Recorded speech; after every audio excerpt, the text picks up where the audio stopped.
Okay, some are from last week, some are from this week. Maybe talk a bit about the role and place of mantra in practice, especially related to the breath. Well, actually the early path of pranayama, before it maybe was even officially recognized as that, were more these rituals, inhale and mantra. So it was actually, the ritual was about the chant and the mantra, and it was used on the breath. Later, the breath were timed to mantra, and typically Gayatri. And here with a lot of groups, we definitely learn Gayatri or Gayatri and Trambak. And I like Gayatri because it's basically it's just saying make my brain work better. It's not saying believe in this or that God or blah blah blah. Though you can associate it with that if that's where your predilection is, but really. It's just, okay, here I am with the breath, and there's a well-composed few lines that are, you could say, they're in a particular intonation, particular form, well-structured, much like any molecular compound we create today in science. Similarly, here it is, a syllabic, sound-based compound, which to get benefit from does not need or verbal expression. It just needs expression, which most powerful, as they say, is mental. And so, with some of your easier pranayamas, let's say, if you were doing Shitali or something, you could just do it timed on Gayatri.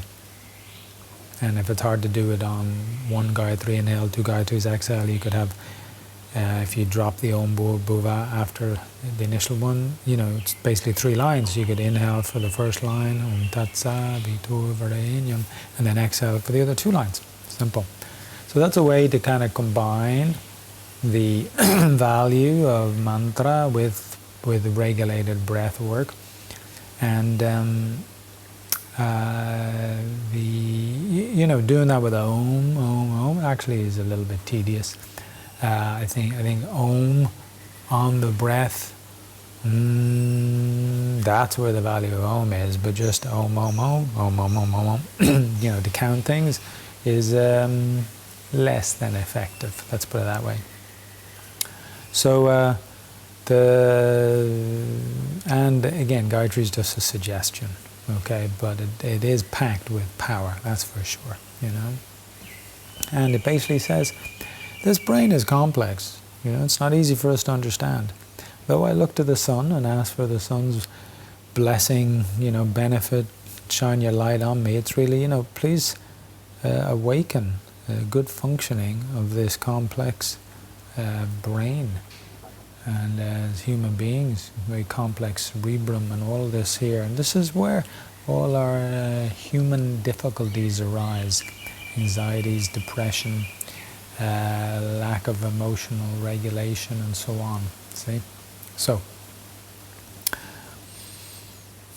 now if you want to do mantra as a separate practice, that's fine. That's up to you. But I would prioritize the breath for sure. Referred to this recently.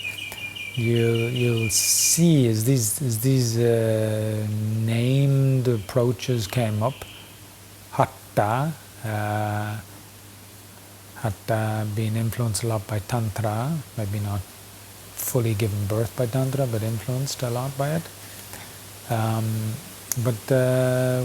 What do you have?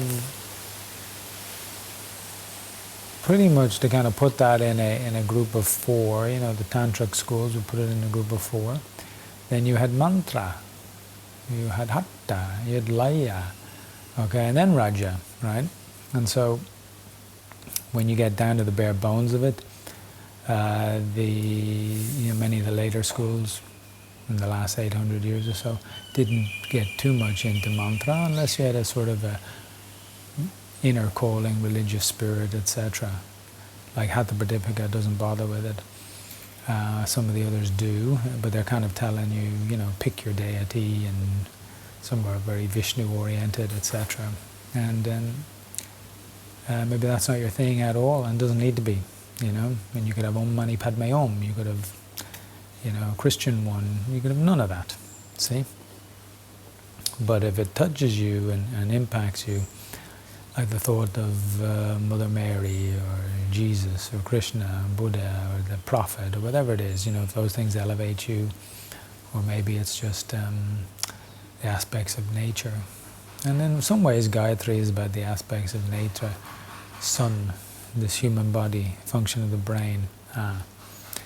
So it of course can be combined with the breath, but if you were trying to pick one or the other, focus on the breath for sure, because it has the double whammy of physiological and psychological value, massively so. And if you're doing as in the way we described earlier, for that inner feeling, hence that's the sort of increase in the psychological side, and that makes it really a very powerful yogic practice. Okay.